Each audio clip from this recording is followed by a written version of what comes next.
Only people with high death awareness are gonna do this before it's too late. Let's see if you're one of them. I don't know anything about you, but I can absolutely, without a shadow of a doubt, state a certainty about your upcoming future. You ready?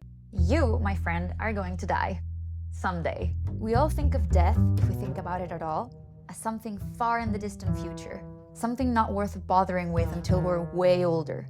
But thinking this way means you're either ignorant, irresponsible, or in denial.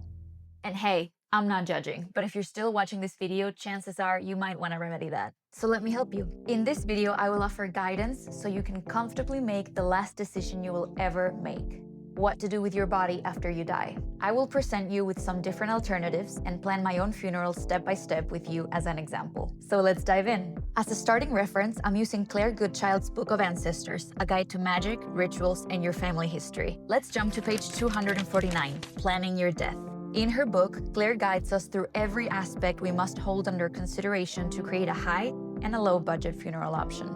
So first, why is it important to plan ahead for your death? Mostly out of love for your loved ones. This will either be your problem or their problem. Personally, I think my loved ones will have enough on their plate dealing with my passing, so if I can lighten their load in any way ahead of time, then I will. The first thing you should consider when planning for your end-of-life arrangements is expenses. If you thought dying would spare you from having to spend money and go through bureaucratic nonsense, think again.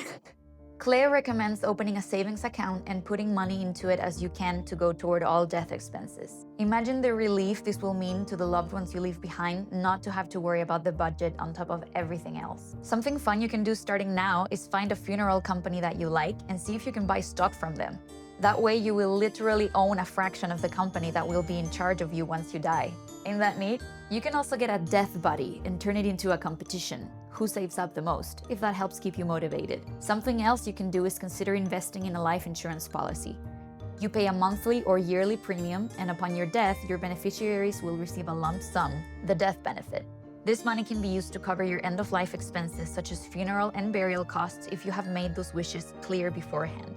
It is wise to designate a beneficiary who understands your after-death plans and will carry them out using the allotted funds. Let's talk about legal components, or to put it more clearly, legal documents that will need to exist at some point. Have you ever had to deal with a bureaucratic hassle? I'm talking about bank processes, home ownership, vehicle registration. Okay, now multiply that by like 1,000 and add the death of a loved one to the mix. Do you really want to burden the people you left behind with that nightmare? I'm going to provide a list of documents that you can consider organizing from early on, hopefully now, to lighten your future load. It is advisable to go through this process with a lawyer because we want to plan ahead for your death, not actually make it happen. It is a lot of red tape after all. The first document you need to prepare is your last will and testament. This is a legal document that explains how you want your money, property, and belongings to be distributed after your death. Then, think about your assignment of an estate executor, the person you officially appoint to carry out the instructions in your will and manage your estate. Make a list of all your assets, an inventory of everything you own that has value, such as property, accounts, investments, or personal belongings. Also make a list of all your debts, a record of any money you owe like loans, mortgages, or credit card balances. Write down your insurance information, details of all your active insurance policies like life, death, home, and auto, including policy numbers and contacts. Also write down your banking information. Make a list of all your bank accounts, account numbers, and relevant access details your executor may need. You should also consider a healthcare proxy. This is a legal document that names someone you trust to make medical decisions on your behalf if you can't. And lastly, a power of attorney. This is a legal authorization giving someone else the right to manage your financial or legal affairs if you are unable to do so. As a bonus, you can also leave some sort of document that summarizes who you are, or in the case of your descendants, who you were. Imagine if your ancestors had actually left you this list and you could access it to find out anything you want about them without needing to basically invoke them over the dinner table to do so. You could give that to your descendants. Claire leaves an extensive 39 question list for you to go over that I will leave in the description of this video. Claire also recommends preparing an archive of photos that show how you aged every 5 or so years. Again, imagine having access to pictures of your grandparents or even great-grandparents and being able to see how they aged and compare that to your own physical development or to the physical development of your children. I really think that is invaluable. I don't think there's a better gift we can leave for our descendants than the ability to learn about where they came from and about the people that existed so that they came to be. Finally, we have arrived at the last step of end-of-life planning, arranging for your funeral and burial. Claire recommends drafting 2 plans, one with a low budget and one with a high budget, and you can add to your savings account accordingly. Remember to be realistic in your planning, okay? I too would love to have a full-blown Viking funeral or to be buried at sea like Jack Geller was fantasizing about in Friends. Listen to me. When my time comes, I want to be buried at sea. Everyone thinks they know me. Everyone says, Jack Geller, so predictable. Maybe after I'm gone, they'll say, buried at sea. Huh. But alas, even in death, we must adhere to the legal and available options. Bummer, I know. And whatever your plans are, always make sure to have a backup plan.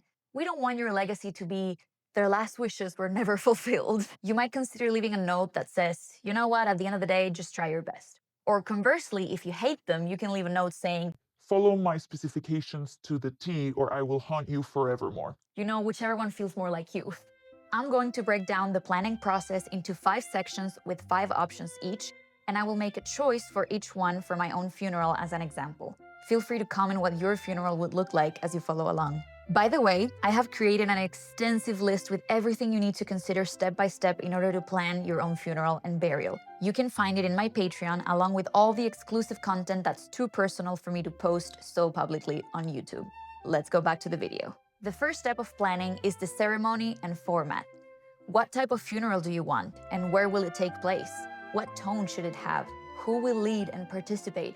Who will be in charge of organizing it? Will there be additional gatherings? In my case, I would love to have an outdoor, secular funeral that is basically a celebration of who I was, of the life I lived, and also a marking of this important milestone of my life, which is death, passing to the other side. The second step is considering symbols and personal touches. Will there be flowers, photos, or videos?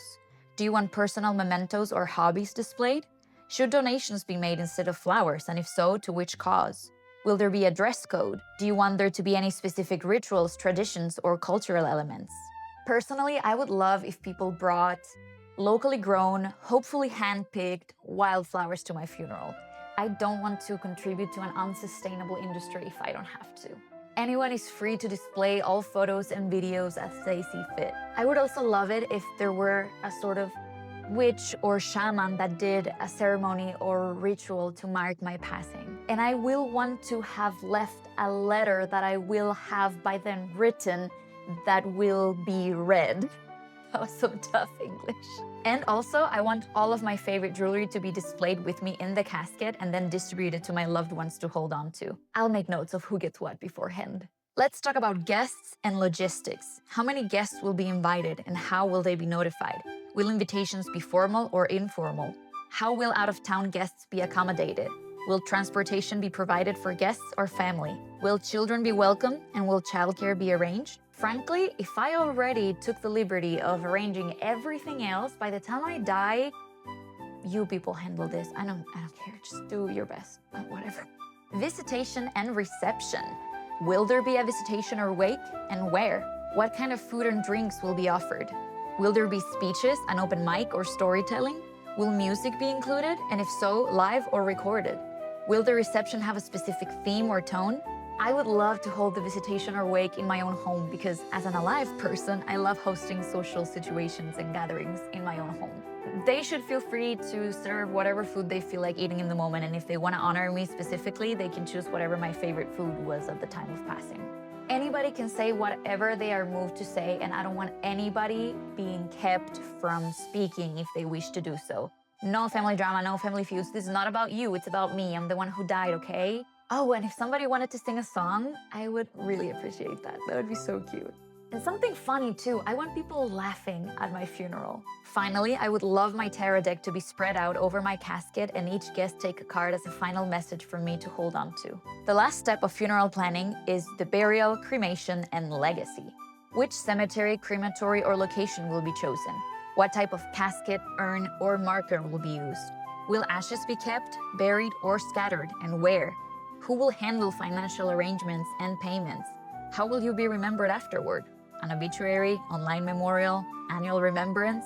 As far as caskets and crematoriums go, I would just go for the cheapest option. Like, don't be burying me or burning me in an $8,000 casket, you know what I mean? My biggest desire is to be buried casketlessly directly into Mama Nature. If that's not possible, then I want to be cremated and my ashes be kept in a beautiful marble urn decorated with flowers of some sort. As an honoring ritual for me personally, I would like an araucaria tree to be planted somewhere in my honor. Araucarias are a native tree of Chile, where I'm from, and they hold a lot of significance for me in so many different ways. And if I am cremated, some of my ashes can be spread on it as well. As a last addition, you can establish rituals that you would like to be honored with by your future descendants. I'm talking about gifts that can be presented to you in the form of offerings. This information will be extremely important if anybody wishes to connect with you in the future. Just like with the rest of this video, I will use Claire's suggested prompts. Think about your favorites, like your favorite food, favorite drink, favorite flower or herb, favorite colors, favorite scent, your favorite book, music, or even your favorite movie. And guess what? Now you have everything you need to plan ahead for the very last decision you will ever